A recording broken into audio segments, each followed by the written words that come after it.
একদল তরুণ পাহাড়ি রাস্তায় ঘুরতে গিয়ে ভুল পথে চলে যায়, ভয়ঙ্কর মানুষ খেকোদের হাত থেকে বাঁচার লড়াই করে। হ্যালো বন্ধুরা, welcome to the multiple explain with Shairin. মুভির শুরুতে আমরা একটা ঘন জঙ্গল দেখতে পাই, যেখানে একটা শুনশান রাস্তার পাশে একটা কাপল ক্লাইম্বিং করছিল, যেখানে হাজব্যান্ডের নাম রিচি ও ওয়াইফের নাম ছিল হেলি।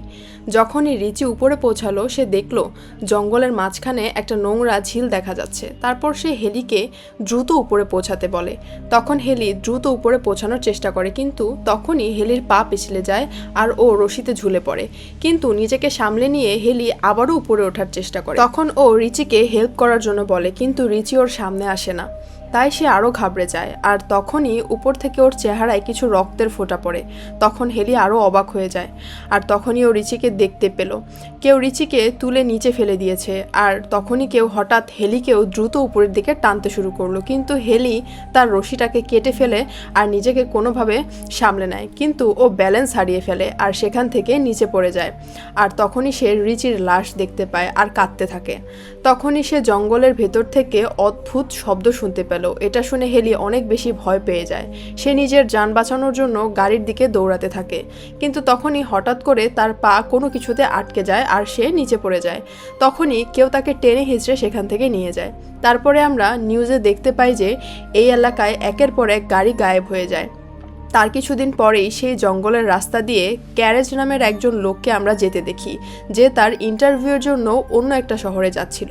কিছু দূর যেতেই সে একটি ট্রাফিক দেখতে পেল আর সে ওই ট্রাফিক জ্যামে আটকে গেল। সে খুব তাড়াহুড়ায় ছিল, কিন্তু জ্যামের জন্য তার অনেক লেট হয়ে যাচ্ছিল। তারপর সে তার গাড়ি থেকে নামলো ও তার সামনের গাড়ির কাছে গেল। সে ড্রাইভারের কাছে ট্রাফিক জ্যাম হওয়ার কারণটা জিজ্ঞেস করলো। তখন ড্রাইভার তাকে বলল, এখান থেকে 5 কিলোমিটার দূরে একটা কেমিক্যাল ট্র্যাক উল্টে গেছে, যার জন্য সামনে যাওয়া এখন অসম্ভব। আর এখন ক্যারেজকে কয়েক ঘন্টা সেখানে অপেক্ষা করতে হবে। এটা শুনে ক্যারেজ তার গাড়িকে পিছের দিকে ঘুরিয়ে নেয় আর সে তার কোম্পানিকে তার লেট হওয়ার খবরটা জানায়, কিন্তু সেখানে নেটওয়ার্ক ইস্যু হয়, যার কারণে তার কলটা কেটে যায়। তারপর ফোনের তালাশ করতে গিয়ে তার নজর একটা গ্যাস স্টেশন বোর্ডের উপর পড়লো আর সে ওই রাস্তা দিয়ে যেতে শুরু করলো। আর তখনই সে রাস্তায় অনেকগুলো বেওয়ারিশ গাড়ি দেখতে পেল। তারপর সে তার গাড়ি নিয়ে গ্যাস স্টেশনে পৌঁছে যায় এবং সে স্টেশনের মালিককে দেখতে পায়, যাকে দেখলে মনে হয় সে অনেক দিন ধরে অসুস্থ। ক্যারেজ গাড়ি থেকে নেমে কোম্পানির লোকদেরকে বলার চেষ্টা করে সে কোনো কাজে আটকে গেছে, কিন্তু ফোন ডেড হয়ে যাওয়ার কারণে সে কথা শেষ করতে পারে না। তারপর ক্যারেজ গ্যাস স্টেশনের মালিকের কাছে শহরে যাওয়ার অন্য কোনো রাস্তা আছে কিনা জিজ্ঞেস করে, কিন্তু সেই লোক তার কথা ইগনোর করতে থাকে। আর তখনই তার চোখ সেখানে একটা নকশার উপরে পড়ে, যেখানে শহরে যাওয়ার অন্য একটা কাঁচা রাস্তা দেখতে পায় সে। আর সে গ্যাস স্টেশনের মালিকের কাছে সে রাস্তার ব্যাপারে জিজ্ঞেস করে, যেটা শুনে ওই লোক তাকে সেই রাস্তায় যাওয়ার পরামর্শ দেয়। তারপর ক্যারেজ তার গাড়ি নিয়ে ওই রাস্তায় যেতে থাকে। কিছু দূর যাওয়ার পর সে একটি শর্টকাট রাস্তা দেখতে পায়। এটা দেখে ক্যারেজ কিছুক্ষণ ভাবে, তারপর সে গাড়ি নিয়ে ওই কাঁচা রাস্তার দিকে যেতে শুরু করে। একটু সামনে যাওয়ার পর সে রাস্তায় একটা মৃত হরিণ দেখতে পায়, যেটাকে ক্যারেজ মনোযোগ দিয়ে দেখতে থাকে। আর তখনই তার গাড়িটা অন্য একটা গাড়ির সঙ্গে ধাক্কা লেগে যায়, কিন্তু এত ভয়ঙ্কর অ্যাক্সিডেন্ট হওয়ার পরও ক্যারেজ বেঁচে যায়। তখনই ওই গাড়ির মালিক ক্যারেজের কাছে আসে আর তার সাথে রাগারাগি করতে শুরু করে, কিন্তু ক্যারেজ নিজেকে সামলায়, তার কাছে ক্ষমা চাইতে থাকে আর ক্ষতিপূরণ দেওয়ার জন্য রাজি হয়ে যায়। আর তার সাথে ক্যারেজ তাদেরকে রাস্তার মাঝখানে গাড়ি থামানোর কারণটাও জিজ্ঞেস করে। তখন ফ্রেন্সিন তাকে বলে, রাস্তার মাঝখানে কেউ তারকাটা ফেলে রেখেছে, যার জন্য তাদের গাড়ির পিছনের টায়ারটা পাংচার হয়ে গেছে। তখন তাদের অন্য একটি বন্ধু পিছনের স্টেশনে গিয়ে কল করার কথা বলে, কিন্তু ক্যারেজ তাদের সেখানে যেতে নিষেধ করে। সবাই একা একাই যাওয়ার সিদ্ধান্ত নেয়, কিন্তু ইভান আর ফ্রেন্সিন ওই গাড়ির কাছে থেকে যায়। রাস্তায় কিছু দূর যাওয়ার পর তারা একটা মরা নেউলকে দেখতে পায়, আর দেখে মনে হচ্ছিল কেউ এটাকে খুব বাজেভাবে মেরে ফেলে রেখেছে। একটু সামনে যাওয়ার পর ওরা কিছু গাড়ির টায়ার পুড়তে দেখে, যেটা দেখে ক্যারেজের বিপজ্জনক বলে মনে হচ্ছিল, আর সে সবাইকে সামনের দিকে এগোতে বলে। পরের সিনে আমরা ইভান আর ফ্রেন্সিনকে দেখতে পাই, যাদের কাছের জঙ্গলের ঝাড়ের মধ্য থেকে কোনো অদ্ভুত আওয়াজ শোনা যাচ্ছিল। তারপর ইভান ওই জিনিসটাকে দেখতে যায়, আর ফ্রেন্সিন তাকে সেখানে দেখতে না পেয়ে একটু চিন্তায় পড়ে যায়, আর সেও তাকে খোঁজার জন্য তার পিছনে পিছনে যায়। একটু সামনে যাওয়ার পর রাস্তায় সে ইভানের একটা জুতা দেখতে পায়, আর তার একটু সামনে যাওয়ার পর সে ইভানের একটা কাটা কান দেখতে পায়, আর এটা দেখে সে কাঁদতে শুরু করে। আর তখনই হঠাৎ করে অপরিচিত কেউ পিছন থেকে তাকে অ্যাটাক করে আর তাকেও তাকেও মেরে ফেলে। আর তারপর ক্যারেজের সাথে বাকি 3 জনকে দেখানো হয় যারা সামনের দিকে যেতে থাকে। কিছু দূর যাওয়ার পর তারা একটা বাড়ি দেখতে পায় আর হেল্প চাওয়ার জন্য তারা ওই বাড়ির দিকে যায়। ক্যারেজ অনেক গাড়ি একসাথে দেখে চিন্তায় পড়ে যায় আর হেল্প চাওয়ার জন্য দরজায় নক করে। আর তখন তারা বুঝতে পারলো যে এই বাড়িতে কেউ থাকে না। তারপর যখন ওরা সবাই বাড়ির ভিতরে ঢুকলো তখন তাদের নজর খাবারের টেবিলের উপর পড়লো, যা দেখে মনে হচ্ছিল অনেক দিন ধরে এই বাড়িটা কেউ পরিষ্কার পরিচ্ছন্ন করেনি আর কেউ সেখানে থাকেও না। ওরা সেখানে কিছু গাড়ির চাবিও পায়। তারপর যখন ক্যারেজ সেখানের ফ্রিজটা খোলে তার হোশ উড়ে যায়। সে দেখে ফ্রিজের ভিতর অনেকগুলো মানুষের মাংস রাখা আর সেখানে সে কাঁটাতারগুলোও দেখতে পাওয়া যায় যার মাধ্যমে ওদের গাড়ির টায়ারটা পাঞ্চার হয়ে গিয়েছিল। এসব দেখে ওরা সবাই সেখান থেকে দ্রুত বের হয়ে যাওয়ার চেষ্টা করছিল, কিন্তু তখনই ক্যারেজ দেখতে পেল সেখানে একটা গাড়ি এসে থামলো। আর তারপর ওরা সবাই পিছনের দরজা দিয়ে পালানোর চেষ্টা করে, কিন্তু দরজাটা লক ছিল। তখন ওই অপরিচিত লোকগুলো বাড়ির ভিতরের দিকে আসতে থাকে আর ভিতরে এসেই সে ফ্রেন্সিনের লাশটাকে ঠাস করে নিচে ফেলে দেয়। আর এই লাশ দেখার পর ক্যারেজ আর ওর সাথী ভয়ে কাঁপতে থাকে। তারপর ওই অপরিচিত লোকের চেহারা দেখানো হয়। এই আদমখোর একজন না, বরং 3 জন।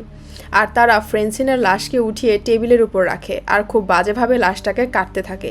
এসব দেখে কার্লি নামের মেয়েটা যখনই চিৎকার করতে শুরু করে তখনই তার ফিয়ন্সি স্কট তার হাত দিয়ে মুখ চেপে ধরে। আর তারপর ওই আদমখোরেরা ফ্রেন্সিনের লাশ খেয়ে ঘুমিয়ে পড়ে। আর এই সুযোগে ওরা সবাই সেখান থেকে পালানোর চেষ্টা করে। তখনই একটা আদমখোরের নজর ওদের দিকে পড়ে যায়। এটা দেখে সবাই সেখান থেকে দৌড়ে পালাতে থাকে আর ওই আদমখোরেরাও ওদেরকে খুঁজতে শুরু করে। তারপর ক্যারেজ ওদের গাড়িটা চুরি করার প্ল্যান করে, তাই সে চিৎকার করে ওদের মনোযোগ নিজের দিকে নেওয়ার চেষ্টা করে, কিন্তু তখনই একটা আদমখোর ক্যারেজের পায়ে গুলি করে দেয়, যার জন্য সে আহত হয়ে যায়। তারপর আমরা দেখতে পাই স্কট জঙ্গলের মধ্যে দৌড়াচ্ছিল আর আদমখোর ওর দিকে যেতে থাকে এবং তারপর স্কটের বুকের মধ্যে একটা তীর এসে লেগে যায়। আর তারপর ওরা 3 জন ওই আদমখোরের গাড়ি নিয়ে সেখান থেকে পালাতে থাকে, কিন্তু কিছু দূর যাওয়ার পর ওদের গাড়িটা জঙ্গলের মধ্যে আটকে যায়। তারপর তারা গাড়ি থেকে নেমে সামনের দিকে এগোতে থাকে আর ওরা 3 জন নিজের জীবন বাঁচানোর জন্য জঙ্গলের রাস্তার দিকে যেতে থাকে। ওই আদমখোরেরা নিজেদের শিকারের জন্য বের হয়ে যায়। তখনই রাত হয়ে যায় আর ওরা 3 জন বিশ্রাম নেওয়ার জন্য একটা জায়গায় থেমে যায়। তখন কার্লি ওদেরকে উপরের দিকে তাকাতে বলে আর যখনই ওরা উপরের দিকে তাকায় তখন ওরা একটা ওয়াচ টাওয়ার দেখতে পায়, যেটাকে দেখে ওরা অনেক খুশি হয়ে যায়। আর ওরা 3 জন ওই টাওয়ারের উপরে উঠতে থাকে।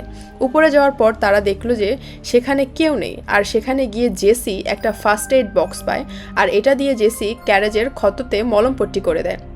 অন্যদিকে কার্লি একটা পুরনো রেডিও পায় আর সে ওই রেডিওর মাধ্যমে হেল্প চাওয়ার চেষ্টা করে, কিন্তু অপর প্রান্ত থেকে কেউ জবাব দিচ্ছিল না। তখনই ক্যারেজ নিজের দিকে তাকিয়ে দেখতে পেল ওই 3 জন আদমখোর এখানে চলে এসেছে আর ওই আদমখোরেরা টাওয়ারের উপরে উঠতে শুরু করে। আর এদেরকে উপরে আসতে দেখে ওরা সবাই গেট বন্ধ করে দেয় যেখান দিয়ে আদমখোরেরা আসার চেষ্টা করছিল। আর এদিকে কার্লি রেডিওতে কথা বলতে শুরু করে আর তখনই আদমখোরেরা ওই রেডিওর ওয়্যারের তার টেনে ছিঁড়ে ফেলে আর ঘরের মধ্যে আগুন লাগিয়ে দেয়। তখন কার্লি সব কিছু পুড়ে যেতে দেখে টাওয়ারের জানালা ভেঙে ফেলে। তারপর সবাই সেখান থেকে লাফিয়ে গাছের ডালের উপরে পড়ে, কিন্তু আদমখোরেরা ওদেরকে দেখে ফেলে আর ওদেরকে ধরার জন্য গাছের উপরে উঠতে থাকে। আর ওরা যখন দেখতে পায় আদমখোরেরা ওদেরকে ধরার জন্য গাছে উঠছে তখন ওরা এক গাছ থেকে অন্য গাছে যেতে থাকে, কিন্তু তখন একটা আদমখোর কার্লির কাছে চলে আসে আর তার কুড়াল দিয়ে কার্লির মাথা কেটে ফেলে। তারপর সকাল হয়ে যায় যখন গ্যারেজ একটা পুলিশের গাড়ির আওয়াজ শুনতে পায় আর সে দৌড়ে এসে এই গাড়িটাকে থামায়। যখনই পুলিশটা গাড়ি থেকে নামে তখনই একটা তীর এসে তার চোখ দিয়ে ঢুকে মাথা দিয়ে বের হয়ে যায়। তখন ওই আদমখোরেরা ক্যারেজের কাছে যায়, কিন্তু ক্যারেজ ওই গাড়ির নিচে চলে যায়। যখনই ওই আদমখোর ক্যারেজকে খোঁজার জন্য গাড়ির নিচে দেখে ক্যারেজ সেখানে থাকে না। কিছুক্ষণ পর ওই ঘরটাকে দেখানো হয় যেখানে আদমখোরেরা খুব বাজেভাবে জেসিকে বেঁধে রেখেছে। আর যখনই আদমখোরেরা জেসিকে মারতে যায় তখনই সে গাড়ির শব্দ শুনতে পায়। যখন সে দেখার জন্য যায় তখনই ক্যারেজ গাড়ি নিয়ে বাড়ির ভিতরে ঢুকে যায় আর ওই আদমখোরকে পিষে দেয় আর গাড়ি থেকে নেমে শেষ আদমখোরটাকে খঞ্জর দিয়ে খুব বাজেভাবে আহত করে দেয়। আর ক্যারেজ জেসিকে বাঁচানোর চেষ্টা করতে থাকে। তখন ওই আদমখোর আবার ক্যারেজের ওপর অ্যাটাক করে আর তাকে মারতে শুরু করে। তখনই জেসি একটা তীর দিয়ে ওই আদমখোরকে মেরে দেয়। তারপর ওরা 2 জন বাইরে চলে আসে আর তখন ক্যারেজ পুলিশের গাড়ির মধ্যে একটা ফুয়েল বক্স দেখতে পায়, যেটাকে নিশানা বানিয়ে ক্যারেজ ওই ঘরটাকে উড়িয়ে দেয়। আর সেখানে অনেক অনেক জোর ধামাকা হয় আর পুরো ঘর তাবাহ হয়ে যায়। তারপর ওরা দুইজন গাড়ি নিয়ে ওই রাস্তা দিয়ে যেতে থাকে, কিন্তু ওই গাড়িটাকে আসতে দেখে গ্যারেজের মালিক দরজা বন্ধ করে দেয়। তারপর ক্যারেজ গাড়ি থেকে নেমে ওই গ্যাস স্টেশনে থাকা ম্যাপটা ছিঁড়ে ফেলে দেয় আর সেখান থেকে চলে যায়। আর তারপর এখানেই এই মুভিটা শেষ হয়ে যায়। আর যদি ভিডিওটি ভালো লেগে থাকে তাহলে চ্যানেলটি লাইক অ্যান্ড সাবস্ক্রাইব করে দিও। Thank you.